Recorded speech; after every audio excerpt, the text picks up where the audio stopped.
Japan एक ऐसा देश जिसे आने वाली दुनिया का उगता सूरज माना जाता है। इस बात में तो कोई दो राय नहीं कि टेक्नोलॉजी के मामले में जापान को कोई टक्कर नहीं दे सकता।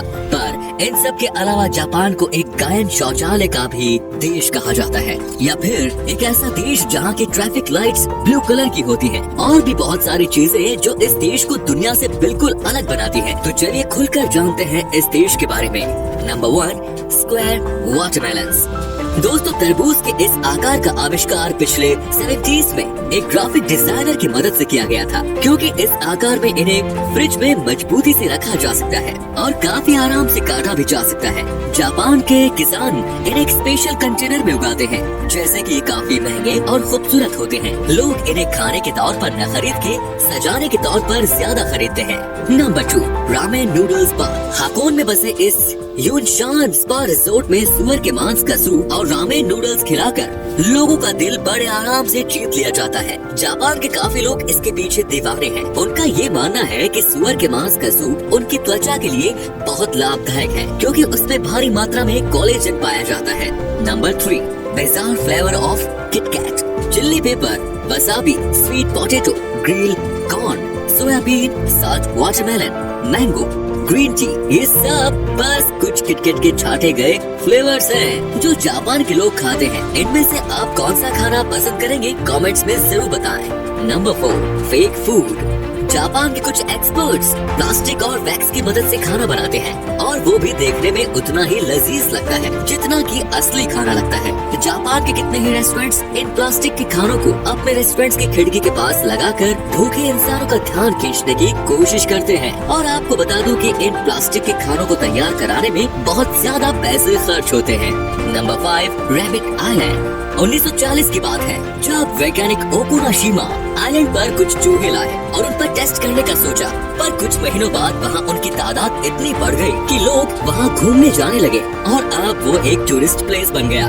नंबर 6, पूरी कोरा मशीन्स। किसी बूथ में फोटो लेना कोई नई बात तो नहीं, पर जापान ने अपने अनुभव से उसमें एक नया मोड़ दे दिया। उनके फोटो बूथ को पूरी कोरा नाम से जाना जाता है, जो आपको वही उसी वक्त उन फोटोज को एडिट करने की अनुमति भी देता है, और आप उससे अपने फोटो में स्टिकर्स ऐड कर सकते हैं, कुछ लिख सकते हैं, और इन सब के बाद बड़े आसानी से उन फोटोज को अपने सेल फोन में भेज सकते हैं। Number 7, people pushers. Metro station हो या ट्रेन स्टेशन, जापान में काम के घंटों में वहाँ आपकी सोच से भी ज्यादा भीड़ रहती है, और इसी सब के चलते स्टेशन स्टाफ और पार्ट टाइम मेंबर को ये ड्यूटी रोज निभानी होती है कि ट्रेन में जितने पैसेंजर्स हो सके उतने भर सके, जब तक कि दरवाजे बंद न हो सके। Number 8, umbrella parking lot. आम देशों में हम किसी बिल्डिंग में जाने से पहले अपनी कार या बाइक को पार्क करके अंदर चले जाते हैं, पर जापान में अगर आपको किसी बिल्डिंग में जाना हो तो कार्स और बाइक्स को पार्क करने के साथ साथ अम्ब्रेला भी पार्क करना पड़ता है, और आपका अम्ब्रेला वहाँ से कोई नहीं ले जा सकता।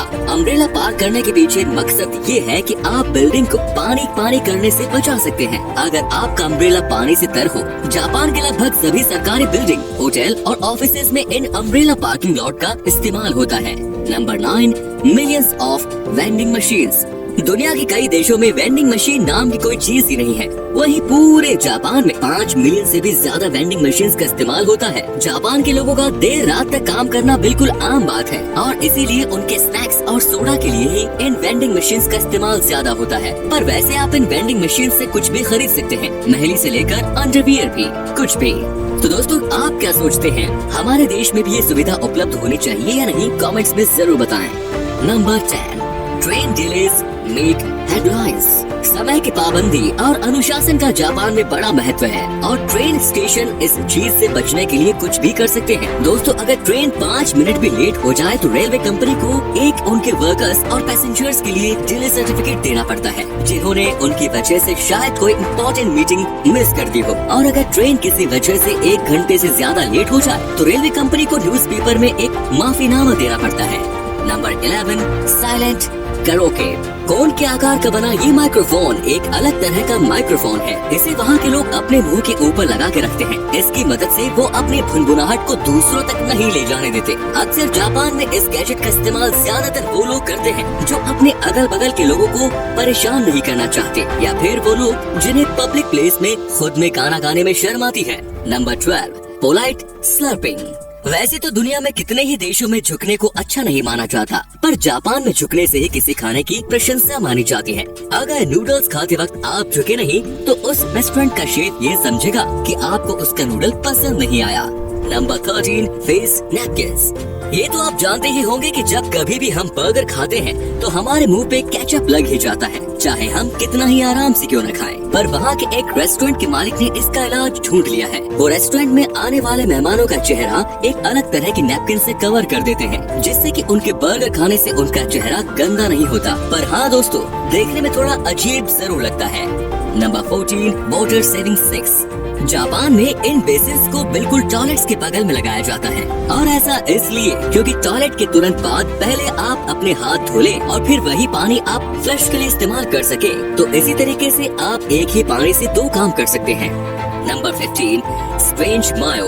दोस्तों, जापान में मेयो की कोई खास रेसिपी नहीं है। वहाँ पे लोग इसका इस्तेमाल सैंडविच, सलाद या मीट में नहीं करते, बल्कि वो इसका इस्तेमाल आइसक्रीम्स और पेन केक्स के ऊपर करते हैं। अजीब है पर सच है दोस्तों।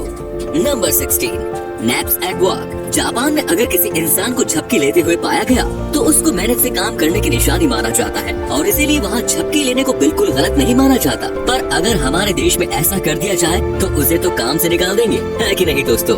Number 17, world's shortest escalator.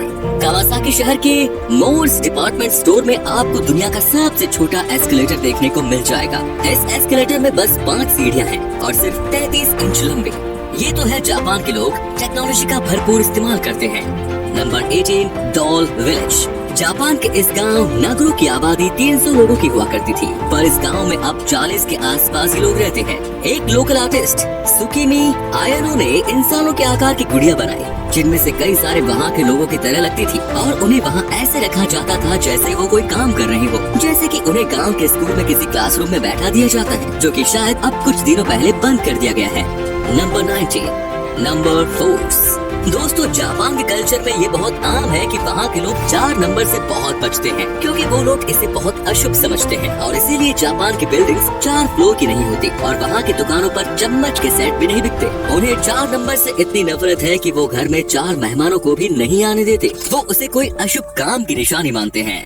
Number 20, blue traffic light. Japan के सड़कों पर हरे कलर की लाइट की जगह नीले रंग की लाइट का इस्तेमाल होता है, और इसके पीछे का राज इनके नाम में ही छुपा है। इतिहास में ग्रीन और ब्लू को एक ही नाम ब्लू से जाना जाता था। जब जापान में पहली बार ट्रैफिक लाइट्स का इस्तेमाल किया गया था तो वो हरे कलर की ही लाइट्स का इस्तेमाल करते थे, पर जब उन्होंने सच जाना तो उन्होंने ग्रीन की जगह नीली लाइट्स का इस्तेमाल करने का इरादा बना लिया। Number 21, cleaning classes. जापान के सभी स्कूल में बच्चे अपने क्लासरूम को खुद ही साफ करते थे, क्योंकि वो इस काम को अपनी पढ़ाई का एक हिस्सा समझते थे, और यहाँ तक कि वहाँ के टीचर्स भी इसमें उनकी मदद करते थे। क्लासरूम के साथ साथ बाथरूम भी साफ करने की जिम्मेदारी भी स्कूल के बच्चों को ही दी जाती थी, क्योंकि वहाँ के टीचर्स का मानना है कि ये काम उन्हें रिस्पॉन्सिबल सिटीजन बनने में उनकी मदद करेगा। Number 22, footpath train. सुडोई टूरिस्ट ट्रेन जापान की एक ऐसी ट्रेन है जिसमें ऐसा नजारा देखने को मिलता है जो आप सोच भी नहीं सकते। इस ट्रेन में फुटपाथ की सुविधा भी पाई जाती है। खुशबूदार सरों के पेड़ की मदद से बनाए गए, और इसमें हल्के गर्म पानी का इस्तेमाल किया जाता है, जो कि पैसेंजर्स को काफी आराम देता है। Number 23, futuristic toilet. जापान के टॉयलेट्स आम टॉयलेट्स की तरह बिल्कुल नहीं होते। ये बहुत ही अच्छी तकनीक से बनाए गए हैं। इन टॉयलेट्स को इस्तेमाल करने से पहले आपको पता होना चाहिए कि आखिर इसमें मौजूद इन बटन्स का मतलब क्या है। इसमें कई अलग तरह के ऑप्शंस पाए जाते हैं, जैसे कि अगर आप चाहे तो टॉयलेट सीट को अपने मुताबिक गर्म कर सकते हैं, आप चाहे तो गर्म पानी स्प्रे कर सकते हैं, और चाहे तो आप गाने भी बजा सकते हैं। दोस्तों, जापान की इस टेक्नोलॉजी के लिए 1 लाइक तो बनता ही है। Number 24, crazy flavour ice cream. Japan के लोग खाने के अजीब जोड़े बनाते हैं और उसे बड़े चाव से खाते हैं। उसी में से एक है ये आइसक्रीम फ्लेवर। आइसक्रीम फ्लेवर के नाम पर जापान के लोग घोड़े का मांस, कैक्टस, चारकोल, लहसुन का इस्तेमाल करते हैं, और ये सब इनके लिए कोई हैरत की बात नहीं। Number 25, space saving parking lot. दोस्तों, जापान लोगों से भरा हुआ देश है। वहाँ के लोग पार्किंग लॉट्स के नाम पर जगह की बर्बादी बिल्कुल नहीं करते। जैसा कि आप स्क्रीन पर देख पा रहे होंगे किस तरह वहाँ के लोग मल्टी लेवल गैराज का इस्तेमाल करते हैं। Number 26, robot run hotel. Nagasaki के एक होटल में रोबोट वहाँ के स्टाफ का एक बहुत बड़ा हिस्सा है। उन्हें हैन्मा के नाम से जाना जाता है, जिसका सीधा मतलब है स्ट्रेंज। इंसानों की तरह दिखने वाले ये रोबोट हर वो काम करते हैं जो एक इंसान करता है, जैसे कि गेस्ट से मिलना, लगेज उठाना, कॉफी बनाना, रूम को साफ करना और भी बहुत कुछ। और तो और वो बात करते वक्त मुस्कुराते भी हैं, पर उनके अगल बगल वहाँ के स्टाफ मौजूद रहती हैं, इसकी देखरेख में कि आखिर वो ठीक तरीके से काम कर रहे हैं या नहीं।